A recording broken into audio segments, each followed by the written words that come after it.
What's up, everybody? Welcome back to the Sci-Fi Bookery. I'm Josh, and today we're going to be doing the Cozy Christmas tag.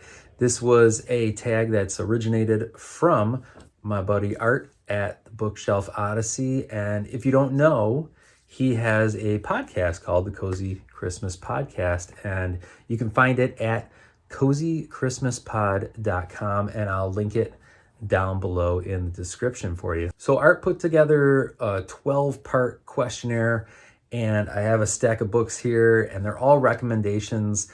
Not necessarily Christmas books, but I did pick some Christmas books in there, but they're cozy books. So books that kind of like give you that nice warm feeling. And it's not necessarily a good warm feeling, but just sort of a coziness, a quaintness kind of feeling like that. Now, of course, Art is a big Charles Dickens fan, so he added in a lot of Dickens. I'm a big Arthur Conan Doyle fan, so I'm going to add in a lot of Arthur Conan Doyle. And of course, you got to have the sci-fi books on this channel. So let's get to the first question. Now, each of these are book recommendations, and the titles are all Christmas movies of the question. So the first one is The Santa Claus. Recommend a book about family. And the first thing that came to mind, the first thing that I think of with family as far as books is the Little House on the Prairie series. That was something that my mom read to me when I was little, and I've mentioned in other videos that sparked my interest in reading and my interest in sort of discovering literature was Little House on the Prairie series by Laura Ingalls Wilder. So that's what I'm picking as my family one for the Santa Claus. I love the Santa Claus. The second one is The Grinch. Recommend a book about the redemption of an unlikable character. And I got to go Arthur Conan Doyle on this, and my boy Sherlock Holmes. This is The Valley of Fear. This is one of the 4 Sherlock Holmes full novels that Arthur Conan Doyle wrote. This one takes place mostly in Ohio, but also obviously in England and London, where most of the Sherlock Holmes stories take place.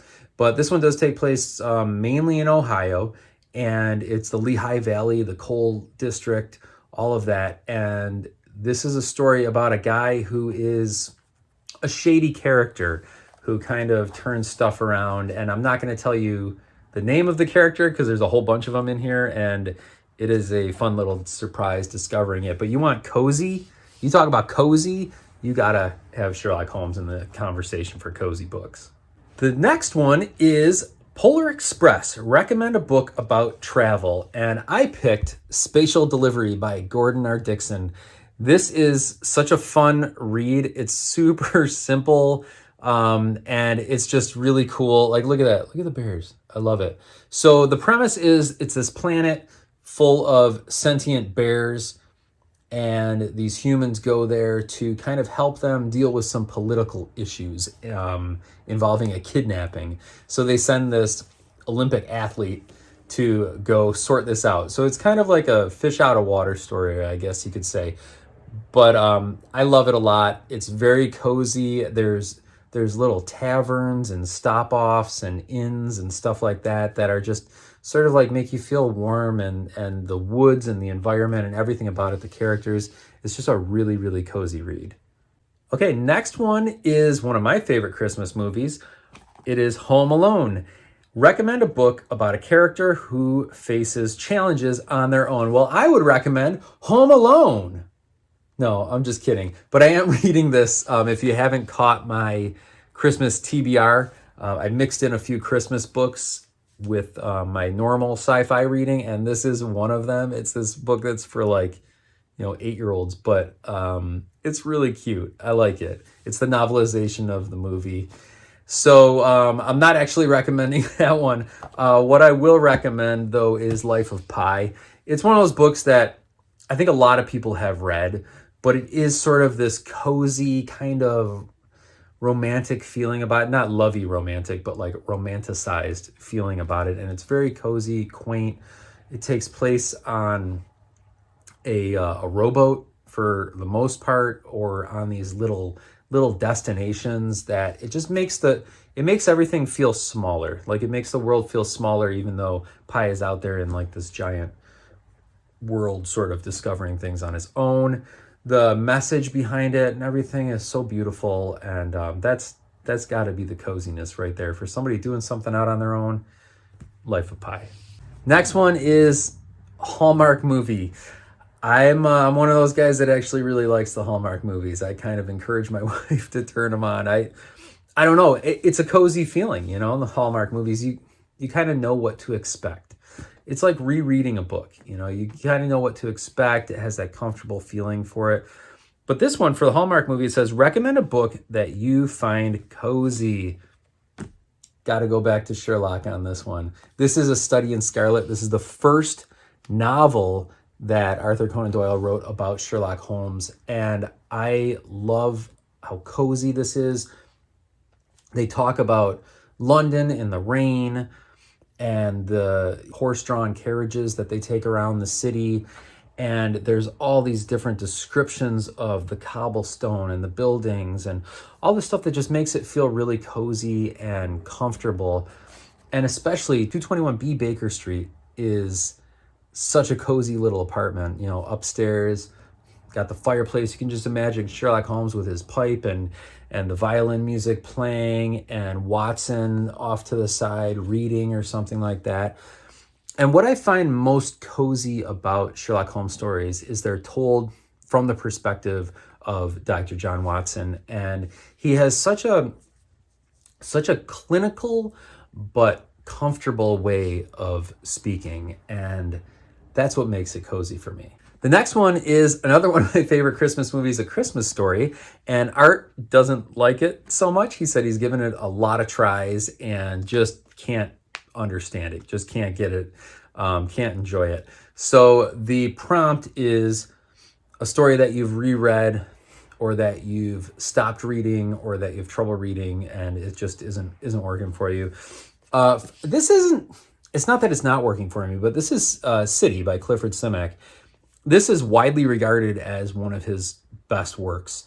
And that's like probably the coolest cover. Anyways, so this story, it's not that I DNF it. I slow read it. I have to be in the right mood to read this book. So I'm not really super deep into it yet. A couple of chapters, a couple of stories through it. I enjoy it. I just have to be in the right mindset to pick this up. There's a lot of books that I pick up over this one just because I need to be super focused to absorb what's in this book. All right, on to number 7. This is National Lampoon's Christmas Vacation, which is, in fact, I keep saying this is one of my, but this is my all-time favorite Christmas movie is National Lampoon's Christmas Vacation. Recommend a book that always makes you laugh. And at this point, I would normally throw up Martians Go Home again, which is, if anybody's like, hey, what book do you recommend? Martians Go Home. That's it. That's what I would recommend for everything. That one makes me laugh so hard. But I know I've recommended that a lot, so I wanted to try to do something like this. And that's not really a cozy book. I want to do something a little more cozy. So Angela's Ashes is my pick for this one, a book that makes you laugh. It's not your traditional humor. It's sarcastic, it's witty, it's occasionally not so much on the nose. It's a little more subtle, but that's Irish humor, and I love it. You know, I'm Irish, was raised in a big Irish family, so the Irish humor really, really gets to me. And Frank McCourt has a great way of kind of showcasing that Irish humor where it's very dry and sarcastic, and I just absolutely love it. So Angela's Ashes would be my funny. There's a lot of people die in that book, like everybody, but it's still funny. Number 8 is Miracle on 34th Street. Great movie. Art mentioned that he likes the remake better than the original. Same here. Since I like the remake better than the original, recommend a book of a retelling of a classic story, or since that movie is about belief and faith, recommend a book about faith. So one of my recommendations of a book about faith would be The Case for Christ by Lee Strobel. It's super good. It's a clinical and scientific approach to determining whether or not Jesus Christ was really the Son of God.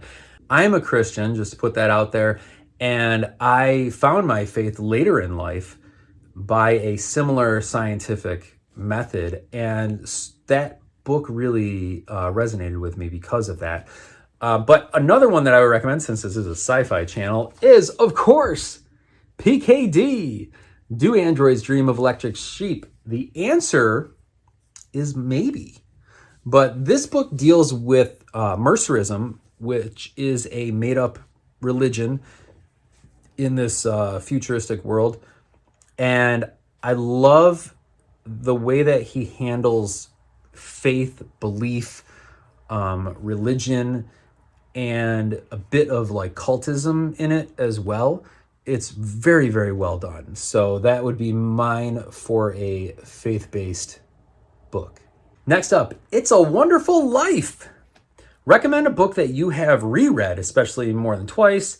Do you like rereading books, and why or why not? I'm going with Hound of the Baskervilles, which is my favorite Sherlock Holmes story. It's my favorite book by Arthur Conan Doyle, the third novel in the series. And it is so cozy for me. It takes place in this area of England called the Moors. And it's this kind of like widespread, swampy, marshy kind of area with mountains and hills and this big mansion. And then there's all these little cottages around the property where other people live. There's dirt roads, and it's just so quaint and small.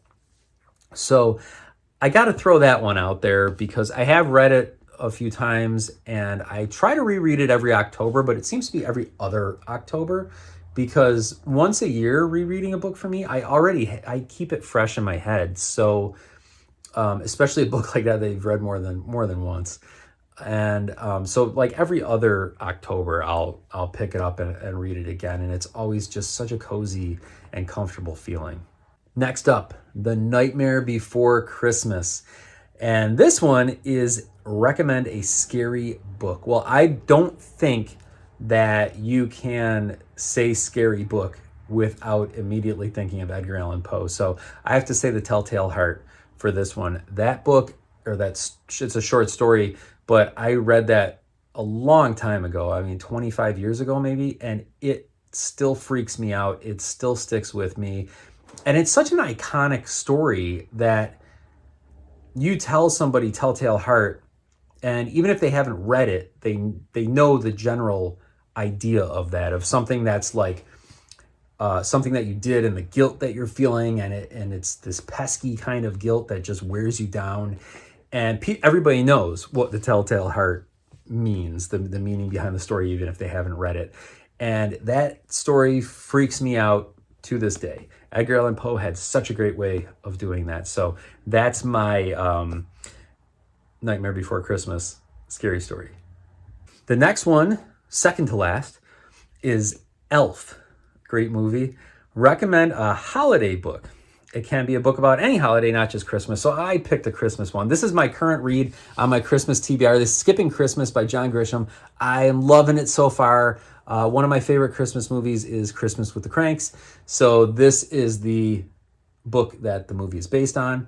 And John Grisham, I never really got into him. I don't get into like legal books or like books about, lawyers or any of the kind of stuff that he really gets into. I love the movies that were made from his books, but the books themselves, I never really get into it.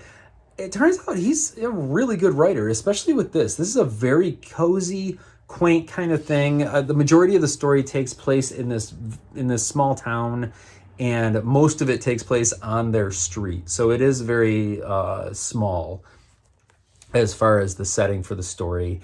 And the main character, he doesn't like, it's not that he doesn't like Christmas. He's just sick of spending so much money on Christmas. So Luther is his name, and he and his wife decide not to do Christmas. And if you haven't seen the movie, see the movie, but read this book. This is a good one. And the last one here for the Cozy Christmas tag is A Christmas Carol. Recommend your favorite classic book. So I really like the classics. So I dug through, I thought about a lot of them, and I had a list of about 5 that I was like, it's going to be one of these. And then I was thinking back to Christmas stories that I had read and ones from my childhood. And I remembered probably my favorite Christmas story from growing up. My mom used to read it to me every single Christmas, and that is A Christmas Memory by Truman Capote. If you've read it, you love it. If you haven't, you will. It's about this little boy. It's semi-autobiographical. It's about this 7-year-old boy who kind of befriends this older cousin, aunt. He mentioned later it was a cousin of his mom or his grandma, but in the book, or in the story, it doesn't really say. But that's what he said later on in life. And he kind of befriends this older cousin woman, and she's sort of a recluse. She lives on her own. She kind of like cans and makes her own butter kind of thing, where she's very independent, but she's also very poor. And so for Christmas every year, she goes around the town. She does odd jobs and acquires either cash or in return ingredients to make fruitcake. And that's her gift to everybody, is fruitcake. And she even sends a fruitcake to the president every year. And that part, I remember that part where he's talking about the fruitcake going into the paper, into the tin. And it's just this methodical kind of storytelling that makes it so approachable and so cozy. And there's this one part where they need to buy the alcohol to soak the cake in. And they go to this old Native American who makes moonshine. And I remember that part of it just being such this sort of cozy feeling and warm, and the way that he talks to them and stuff. It's just a very cozy vibe through the whole story. And last but not least, we're done with the list, but we got to tag some people. So I'm going to tag, first of all, BookJack. He's a new booktuber. He's got a really cool concept for his channel. He's trying to make a bookstore in his house, and he sells online just like I do. So there's that. I like to see what he finds in his hauls and stuff, but he makes bookshelves for almost every video. He's got a new little bookshelf, and whatever books he got in the haul, he puts on the shelf. And it's kind of cool because he's trying to acquire books that would be in a bookstore. So he's like, well, if you're going to have a bookstore, you need one of this, and you need one of this. And unfortunately, you need the Twilight Saga in your bookstore. So that's kind of cool seeing that come together for him. The second tag is going to be my boy Bookspin. Go check him out. He's got great videos, great perspective on the stories. It's usually very in-depth and detailed, a lot of things that maybe you didn't think about even if you did read the book. So check out Bookspin. And that's it for me, guys. That is the Cozy Christmas tag. Thank you, Art, for putting that together. That was a really fun one for me to do. So from all of us here at the Sci-Fi Bookery, I'm Josh. Merry Christmas.